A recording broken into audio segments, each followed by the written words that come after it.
नमस्कार, मी कल्पना तुमची अगदी मनापासून स्वागत करते. चला, आज आपल्याला ना खूप जुनी आणि पारंपरिक कुळथाची शेंगोळे रेसिपी बनवायची. इथे बघा, खूप सोपी पद्धत आहे आणि मी बनवून घेतलेले आहे. बघा, खूप छान झालेले आहे, लहान मोठ्यांना आवडणारी रेसिपी. चला आता आपण सुरुवात करूया. आता सर्वात पहिले तुम्हाला कुळीथ दाखवते. इथे बघा, हे कुळीथ आहे आणि याच्यामध्ये बघा काही काळे पण दिसत आहे, म्हणजे दोन प्रकारचे आहे, मिक्स झालेले ते. आता हे काळे दिसताना ते पण चांगलेच आहे. आता हे कुळीथ आहे ना, माझ्या शेतामध्ये आम्ही घरी गावाला केलेले. आता शेतामधलेच आहे, म्हणजे बाहेरचे वगैरे नाही आहे, घरचेच आहे माझे. आता हे दळून आणलेले मी. आता तुम्हाला दाखवण्यासाठी हे मी थोडेसे घेतले ते. आता इथे 1 वाटी पीठ घेतलंय. आता पीठ घेतल्यानंतर आपल्याला त्याच्यामध्ये आता सुके मसाले घालायचे. लाल तिखट घालायचे आवडीनुसार, हळद घालायची, थोडीशी धना पावडर घातलेली आहे, चवीनुसार मीठ घालायचंय. इथे बघा, हिरवी मिरची, जिरं आणि लसूण खलबत्त्यामध्ये ठेचून घेतलेलं आहे मी. भरपूर अशी बारीक चिरून घेतलेली कोथिंबीर पण घालायची.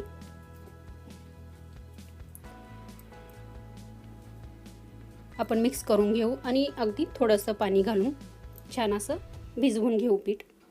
आता इथे बघा, खलबत्त्यामध्ये मी मिरची आणि लसूण जिरं कुटलं तर तो खलबत्ता धुवून घेतलेलं आहे.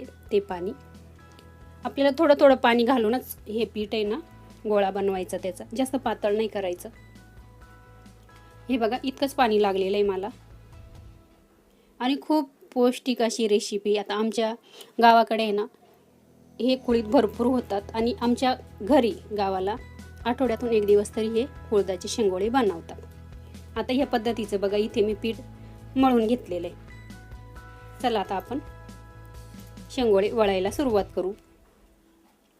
आता तुम्हाला किती मोठे बनवायचे किंवा छोटे बनवायचे त्यानुसार तुम्ही बनवायचे. आता इथे मी बघा, हातावरच तुम्हाला थोडासा गोळा घेऊ असे लांब आकाराचे बनवून दाखवते, पण जास्त मोठे पण नाही करत, छोटेच करते.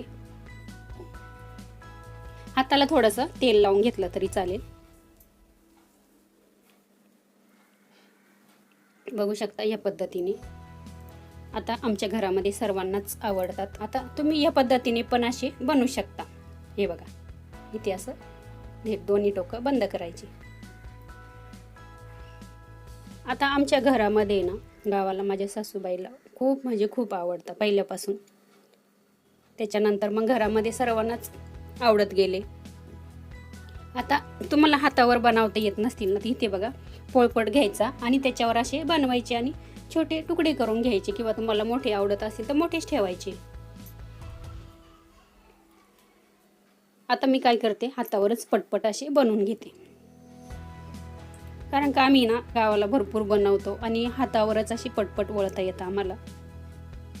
चला आता इथे मी सर्व ह्याच पद्धतीने बनवून घेते. आणि जास्त जाड नाही ठेवायचे, कारण ते शिजल्यानंतर आहे ना पीठ जास्त फुलतं.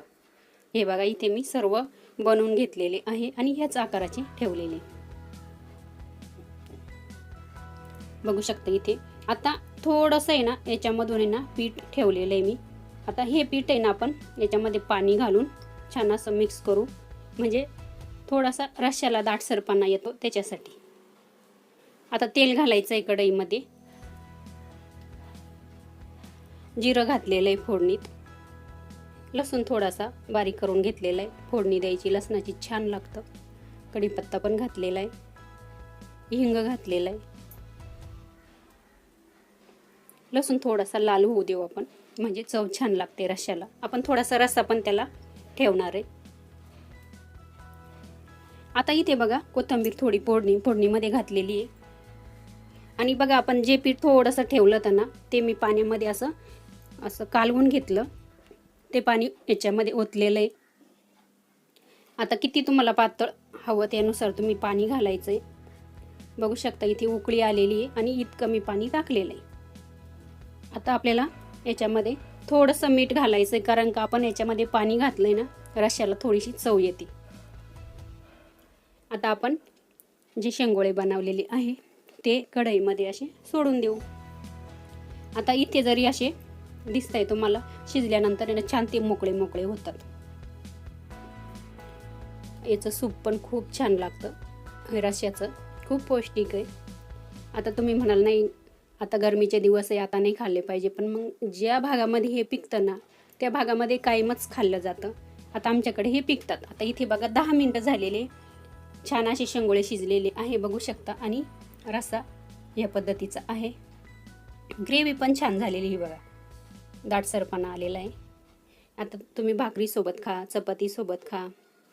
आता आमच्या गावाकडे आणि आमच्या घरामध्ये ह्याच पद्धतीने बनवता शेंगोळे. चला, संपूर्ण रेसिपी बघितल्याबद्दल तुमचे खूप मनापासून धन्यवाद.